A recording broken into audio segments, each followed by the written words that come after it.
Bonjour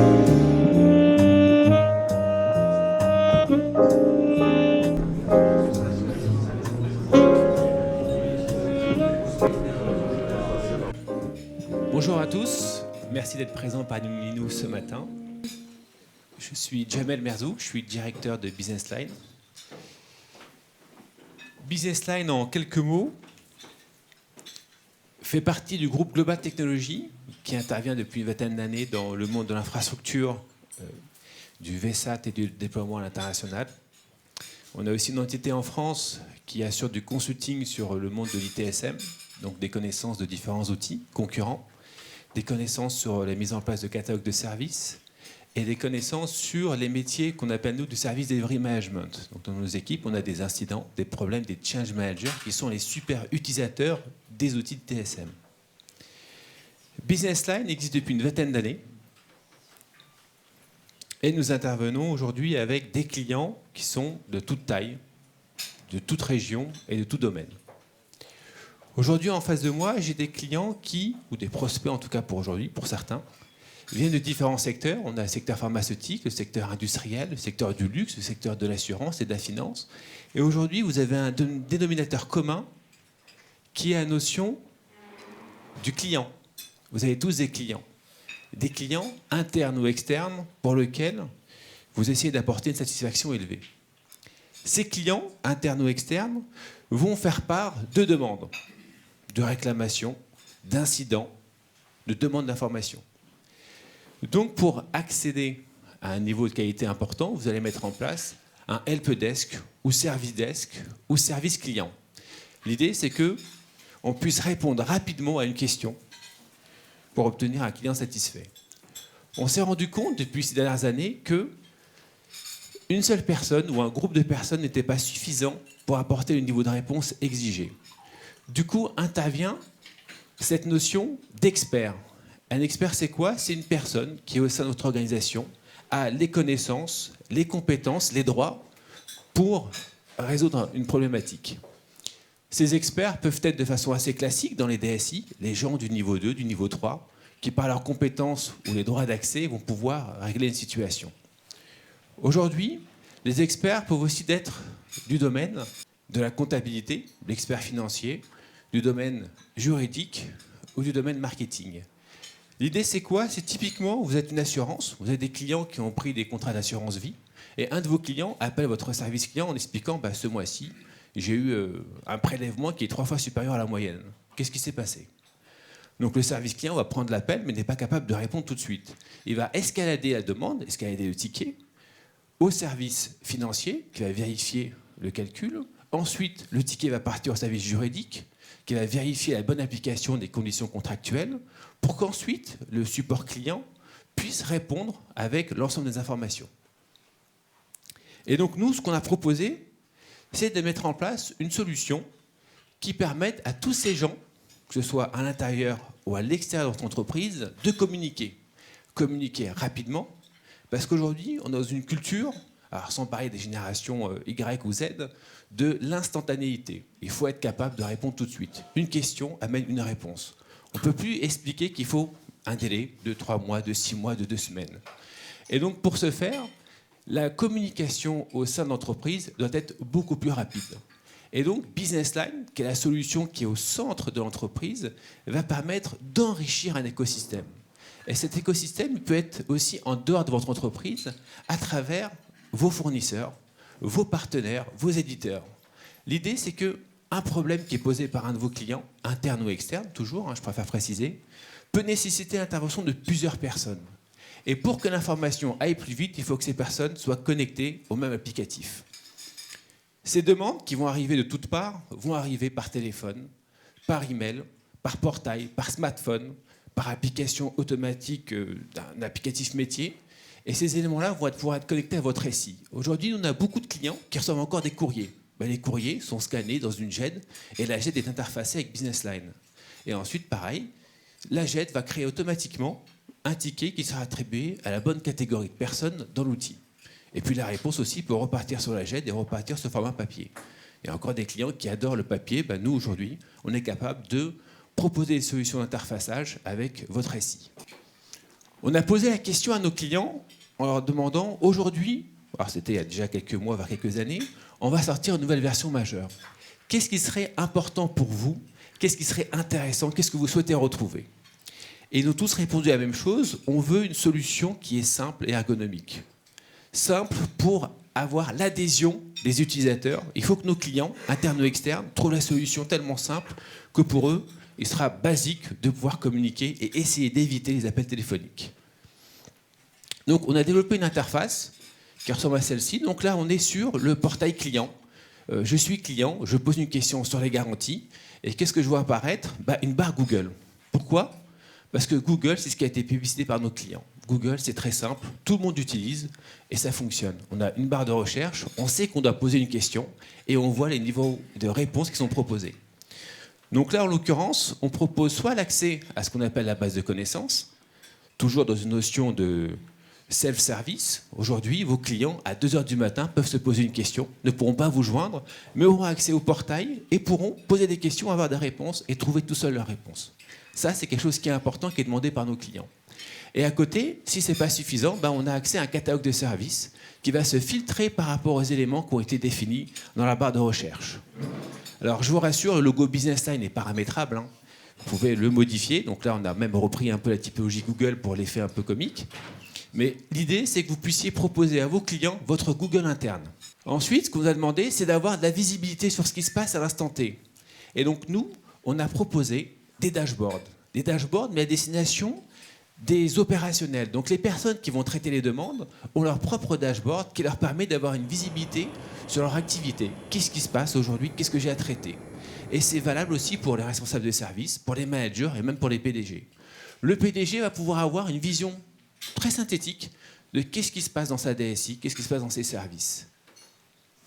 Sachant que tout ce que je vous montre est paramétrable, et en fait, effectivement, en fonction de vos indicateurs, si vous dites à partir de 30 réclamations, on est en code rouge, automatiquement, ce sera en rouge. Vous aurez un nuage avec des éclairs. Et du coup, les gens auront une vision graphique de l'activité, de ce qu'on appelle la météo des services. On nous a dit aussi, nous, on veut avoir la possibilité de faire du reporting à la volée, de façon très rapide. Pouvoir classer mes tickets par priorité. Pouvoir avoir une vision sur les incidents par type de service. Qu'est-ce qui se passe à l'instant T? Si on reprend les notions utiles, si on se rend compte qu'on a un incident qui se reproduit plus de 25 fois, on a peut-être un problème. Et ça, l'outil va vous permettre de le visualiser graphiquement et rapidement. Maintenant, ce que je vais vous montrer, c'est le paramétrage de la solution qui, pour nous, est la force du produit. Nous sommes partis du principe qu'aujourd'hui, pour paramétrer la solution, il ne fallait pas faire de développement. Notre application est codeless. C'est-à-dire qu'aujourd'hui, nul besoin d'avoir des compétences en scripting, en HTML ou je ne sais quoi pour paramétrer 100% de la solution. C'est l'objectif. Là, on est sur le module de paramétrage et donc pour faire défiler les écrans, c'est très simple. On lance l'application et là, on a des menus déroulants. On va pouvoir créer des champs, rattacher des filtres, etc. Tout se fait à la souris. Là, ce que je vous montre, c'est comment on paramètre un workflow. Qu'est-ce que c'est qu'un workflow? Quand vous avez une demande de la part de vos clients, elle va avoir une vie au sein de votre entreprise. Cette vie va être régie par différentes personnes, différents groupes de personnes qui doivent intervenir à chacune des étapes de la vie de cette demande. Et donc, on a défini un moteur graphique de workflow qui va permettre de suivre l'évolution de ce ticket et de faire des choses. Des choses comme, par exemple, les notifications. Dire, aujourd'hui, mon client m'a fait une demande, je envoie automatiquement une prise en compte de sa demande.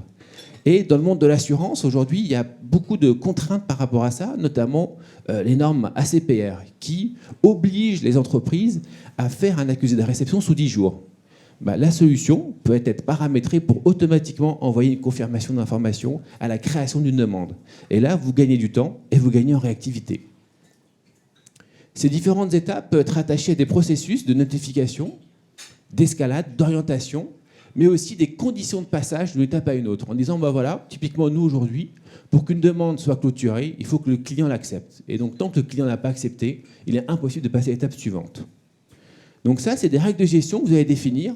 Et ce qui est important, c'est que la façon de le faire permet aux gens du métier, pas forcément aux gens de la DSI, de pouvoir réaliser ces types de processus. Et donc, les métiers vont pouvoir s'approprier la solution pour modéliser leur processus. sans venir passer par la DSI, puisqu'il n'y a pas besoin de compétences en développement. Cette notion de workflow induit une notion de temps. Le temps est important quand on est dans nos métiers. Service client, service informatique. Vous avez ce qu'on appelle des SLA, des Service Level Agreements, qui sont en fait des indicateurs et des KPI. L'application va vous permettre de mesurer ces indicateurs, de suivre les différentes étapes entre la prise en compte du demande, sa résolution, ou entre le passage d'un niveau à un autre. L'idée, c'est quoi? C'est que la solution va pouvoir vous avertir.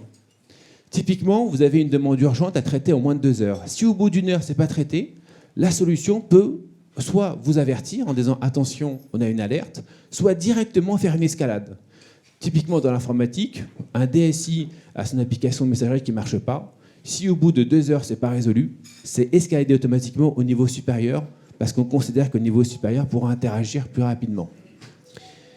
Et ensuite, ce qui est important, c'est que vos équipes auront des écrans qui vont ressembler à celui-ci. Des écrans qui vont classer de façon intelligente les demandes, les tickets, les incidents à traiter. Et donc, on paramètre d'un côté un workflow, on lui rattache des étapes de SLA, mais c'est totalement transparent pour l'utilisateur, administrateur et l'agent, qui lui va juste avoir et gérer les codes couleurs en disant bah, effectivement, plus on a du rouge, plus ce sont les tickets traités en priorité. L'idée c'est quoi? C'est d'améliorer votre qualité de service à travers une application qui est simple. Les gens ne se posent pas de questions, le paramétrage est fait en amont, et du coup, on améliore sa qualité de service et on arrive à baisser le niveau de pénalité et à augmenter le temps de traitement des tickets parce que l'outil est intelligent et vous propose de gérer en priorité les demandes, les tickets, les incidents qui sont importants. Là, ce que je vous montre, c'est un point important aussi, c'est comment on crée des écrans dans la solution Business Line, comment on crée ce qu'on appelle des formulaires. C'est très simple, hein, toujours pareil à la souris. On sélectionne les champs. Donc là, on est sur une demande d'information. Une demande d'information, je veux juste la date de création, un titre, un descriptif.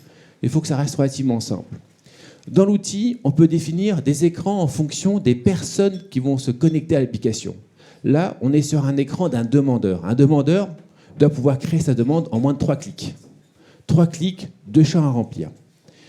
La vision du côté agent, donc la personne qui va traiter la demande, peut être beaucoup plus complète. Et donc lui peut avoir beaucoup plus de champs.